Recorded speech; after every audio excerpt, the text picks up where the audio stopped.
Wow, JMJ. Yeah. Among all your artists that you've mentioned, who actually broke your heart? I think it was Praye. Praye? I'd recorded almost half of Praye's album, and I was waiting for them to pay me for me to release the album.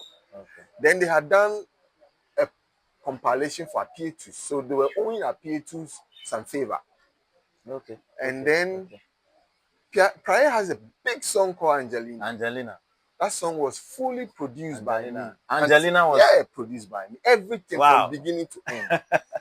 And I said until they pay me, I was not going to release the master. Okay. But they had a demo.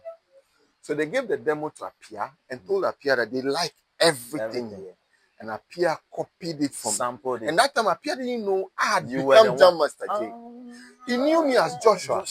And because I wasn't doing interviews, people didn't know the face behind Jam Master J. Exactly. So Apietus never knew that same boy who he had wanted to sign, who he did his first demo to, is the guy who had become Jam Master. And guess what? From my studio to Apietus' studio, Apia was at Sarah Junction. Yes. I'm at Mama's Inn. So he never knew that it was me. Wow.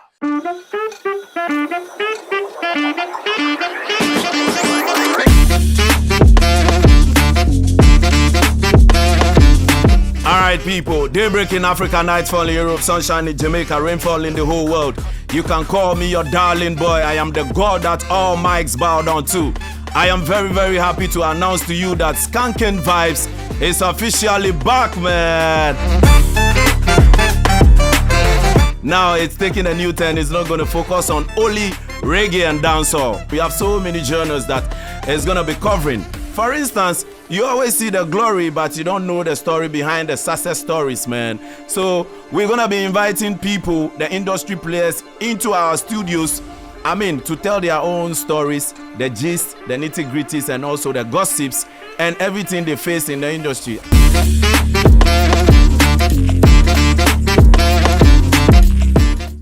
Alright, this is your darling boy, Arnold Wheeler, once again on Skanking Vibez. Today, we are privileged to have one of the legends in the game. He's one of the ghost producers we have in the world. You can guess, man. This is a man where when you go to his studio to work and you have artists there, including him himself, you will not be able to figure out this is the person or not. I'm talking about the one and only JMJ Baby in the house, man. Yo, give it up, give it up, give it up, give it up. Today, when you see JMJ like this, then you know that this is a man where when you catch him like this, you need to squeeze everything out of him, because when you leave him, it will take you like a decade to meet him again or even catch him like this, you understand? So if you're ready, I'm ready. JMJ. Yeah. Welcome, big brother. Nice to be on your set. Finally. Thank you very much. And big ups to all the Skanking crew. Thank you. The followers, the viewers, the people supporting. It's a big up to all of you all. We appreciate that. Nice one. All right, viewers. JMJ. Yep. You're welcome. Simply, thank you. The show Skanking Vibez is you see the glory, but you don't know the story. You guys have been behind the scene, producing stars, making stars, and all that. But when we are talking about achievement, when it comes to the entertainment industry, more light is being thrown on the artists, the superstars. And people forget the people behind the scene making the stars. So we are making sure that we throw more light on behind the scene people. I'll just give you the floor to introduce yourself, your background in a very short term, then we'll go into it. Okay. Once again, I think this is the platform that I'm going to use to actually tell people who Arnold Wheeler is to me. People don't really know where I come from. A lot of time, people even think I'm a fancy, my name Joshua Raphaelson. Right. They really don't know where we come from. Say Arnold be my hometown boy. Like we all come from Kliko. This one be breaking news. This is Agbozume squad that you are seeing right here. And It was just this year. Can you believe it? It was just this year I discovered that apparently that's blood sitting down there. And all this while we've been in Accra, going up and down, doing our own stuff. So yes, that's for you to know where I come from. So don't ask me if I'm a fancy. No. Now you know where I come from. I come from Kliko Agbozu, man. Ooh, man. Anyway, so my name is Joshua Selassie Raphaelson. I think I found myself in the music space from day one. As in, right from home. You know, my dad is a pastor, my mom is a pastor. And so church music was constantly at home for us. And daddy was singing, mommy was singing. And so I started hearing that from home, right from home. So, yes, my first encounter with instruments, people singing, and all of that was right in the church. That was the first time. I mean, I got to see the set of instrument, drums, keyboard, bass, and then people holding the mic and singing, the trumpet, and all of that. And it was very fascinating because I remember sometimes I'm in a hurry for us to go to church just because I wanted to. And I was always behind the instrumentalist watching. Whilst church is going, I'll just be watching. And I was fascinated at how those days the drummer had so many drums surrounding him. He was playing all, and he alone. His legs, his two legs, his hands. And I loved the sight of it. And so I think right from there, and then coupled with the fact that you go home, daddy's singing, mommy's singing, they come to church, they are doing the same thing. So then I found myself loving it until I think after JSS in Medina. Then there's a school called Queen of Peace in Medina. Yeah, old road. Yeah, Medina Old Road. Yes. So then I was staying at what's the name of this place called? Oh God, there's a place in Medina I actually spend my time. Like that's where I got. Okay, so there was old road where my grandmother was staying. There's a school there, something I've forgotten, some government school there. And then we stayed at Reese Junction. Okay. So Reese Junction was where I grew up. Everything, like all the experience, the learning of guitar, learning of drums, learning of all of the instruments started at Reese Junction. Reese Junction, there, it's almost close to the ghetto. Oh, okay. Church boy, close to the ghetto. Charlie. And but then during that time, Reese Junction hadn't become today's Reese Junction. Okay. Trust me. So we were booked for night. Of course, my colleagues were students, and I was also a worker. So you have to night would be the perfect time. So we agreed, and then the day had come for us to go to the studio. And that was the first day I was going to enter into the studio. Guess what happened when we entered into the studio? Who was the sound engineer? It was Apietus. It was Apietus who was going to produce our first single. Okay. So I entered there, and this guy, of course, he doesn't know who I am. That you know how to play. I know all those things. So, but then, Charlie, you meet producer, you for humble. So I was just cool. And he was a nice guy. So we started singing, and he was doing everything. Then I think at the point he was playing something that I didn't like, because when we composed a song, because I was a keyboardist, I knew how we wanted everything to go. So I found myself trying to challenge him. Okay. And you know, producers back then, who are you? Where you can't tell them what to do. Upcoming. You know, the upcoming said your first demo. Then what happened next was I graduated learning, producing. I'd produced people, done things that people didn't know, because that time the name Jam Master J hadn't come yet. Sammy was popular, so everybody was what is happening? So, there's a studio here. Meet my friend. His name is Joshua. That time Jam Master J no come. He's good. He can do this. So Sammy really was the pivot for me to freedom. Okay. Then guess what? One day he called Nkase to the studio. One day he called Samini to the studio. So back then, Batman. And who was I? Where was I going to meet? And those days, when you say Nkase was like, they were and there was huge. no way an underdog producer like me would get a chance to meet Nkase. Never. Because then it was JQ, Hammer, Roro, Morris, Babyface, Sab Mallet, and Co. Right. These were the people. But Sami, because he was popular on radio and all the artists know him, when he calls you, you will definitely come. So he will come to the studio and then he was calling them to come. And when they come, then I'll play beat for them. They will love it. Okay. So Samini, Sammy B called Samini. Okay. He and Tony Pan came in. Okay. Luckily for me, next to my studio was a designer who was clothing Samini. Okay. So he was just lucky that he was coming for his costume. Then he met Sammy B. Then Sammy brought him inside. Wow. Then he said, okay, play a beat for me. Guess what? My first beat I loaded. Don't forget, I'm a church boy. R&B and hip-hop and all those things. So I loaded the beat and Samini for like 30 minutes. I played like 10 beats. He didn't like any and he left. What was the reason by then? Because the beats were not familiar with what was happening in Ghana then. Okay. That time he had dropped, I did drop, yeah, he had dropped Linda. And you know, Samini at that time had done a lot of features. His album was not come up, but people knew him because he had done so much the features are all over. It was enough. So, and it was hip life. That time, Reggie thing was. So anything aside that, Charlie, was not going to work for them. I got home and I told my cousin that today I saw Samini. He said, hey, and you make it. I said, no, yeah, what fine. So what can't be that? I played 10 beats. The guy no like it. He said, huh? If Samini come in your studio and you were not able to do anything, then you are done. That's the end. What happened? Then I explained. He said, no. You need to love hip life. Listen to her life. Listen to hip life. Okay. Create something like that and call him again. I said, yeah.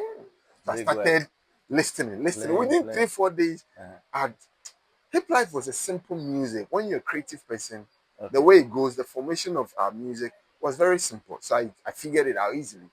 Then I played a beat. Mm-hmm. Then I called Sammy B that Charlie beg the guy, make him come back last again. Chance. Last chance. Let Samini come again.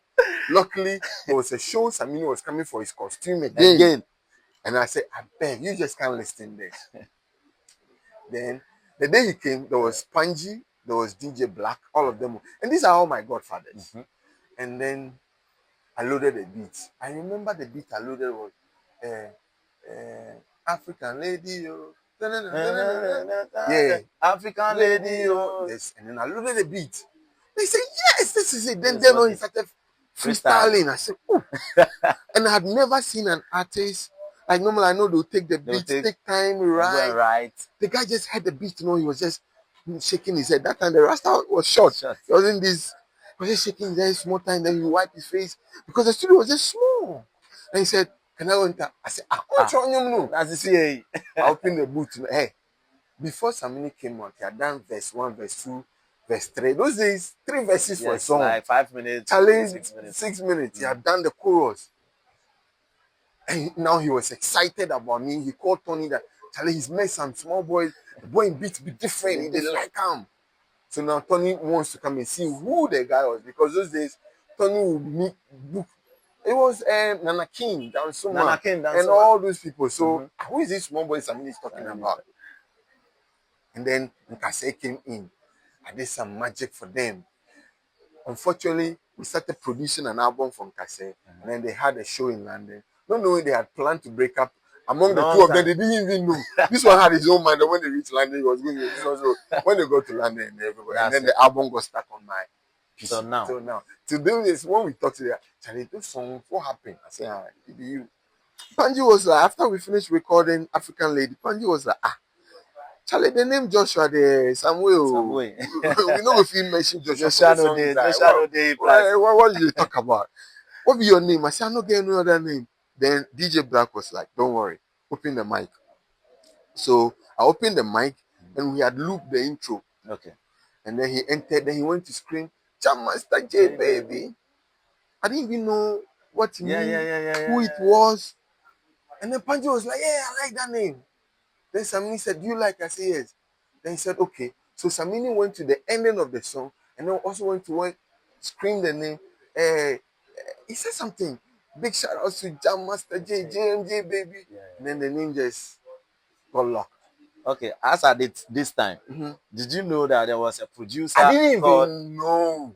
Don't forget, a Criffy boy. And Church Boy, that producer was a hip hop godfather, big legend. And me, I knew about Ron Kenoli and all the Boys to Men. I didn't know about those guys. I get it. So I said, okay.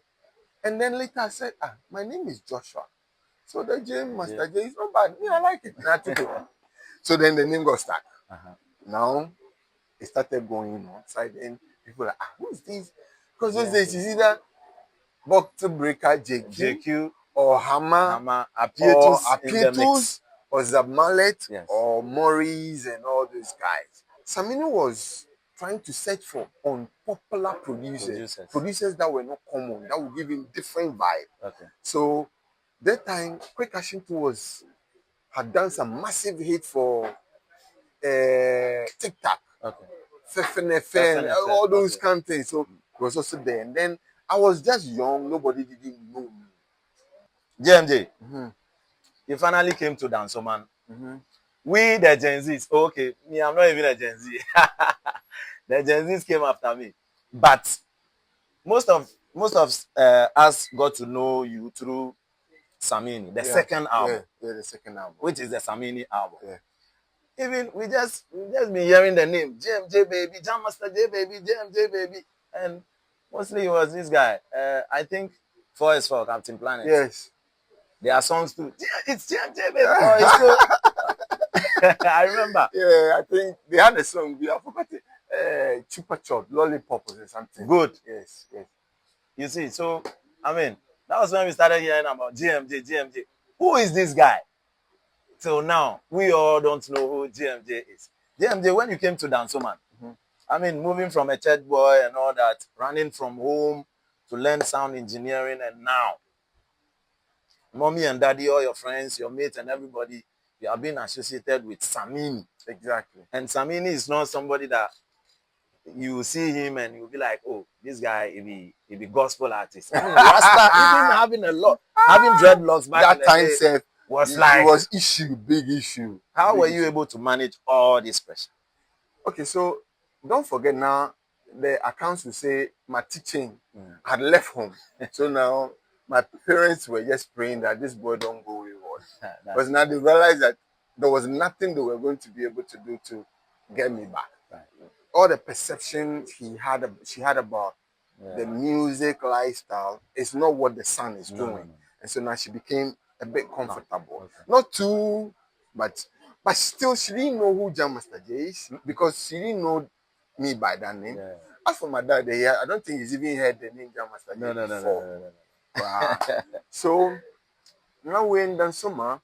I think one day I was there, then Samini walking, he said, yo, meet Stoneboy. I just found a new artist. I'm like, then Stoneboy had heard my name. Yeah. So Samini bringing him to his studio, he just came, sat down quietly, was just there watching us.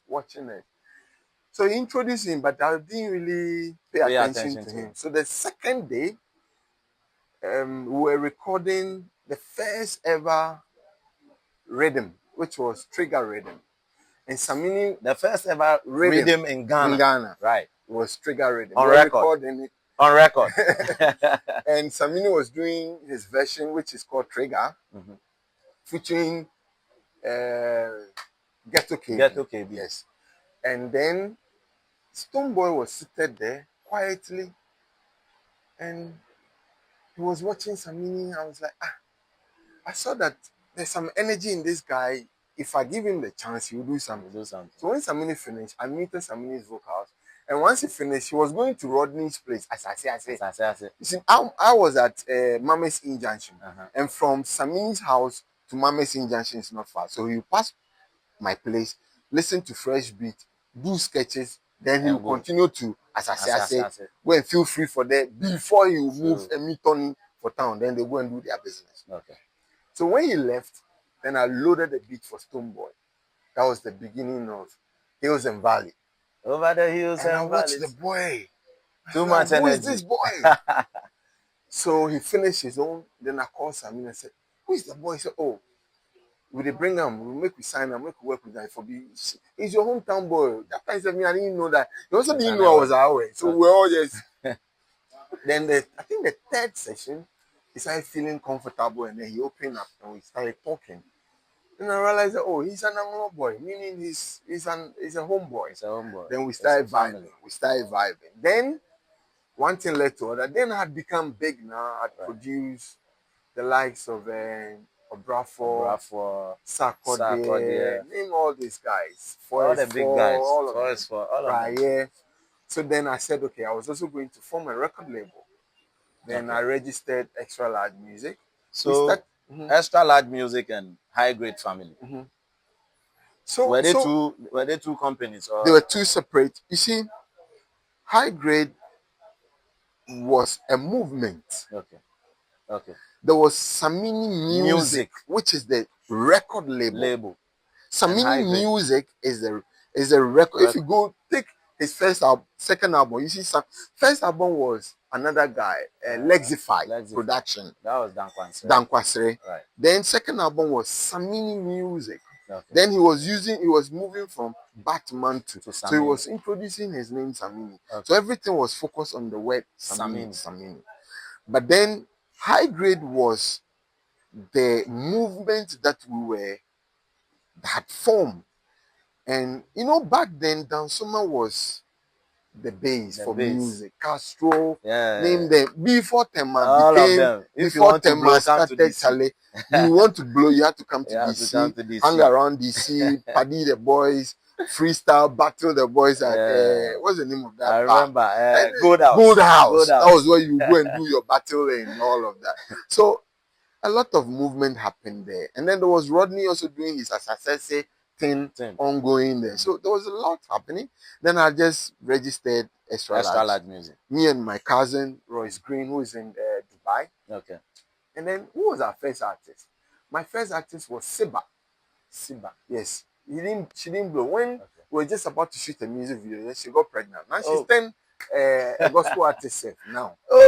And then they're followed by Ghetto KB. Yes. And then they so rest in peace. Yes. Then I signed Kaki. Okay.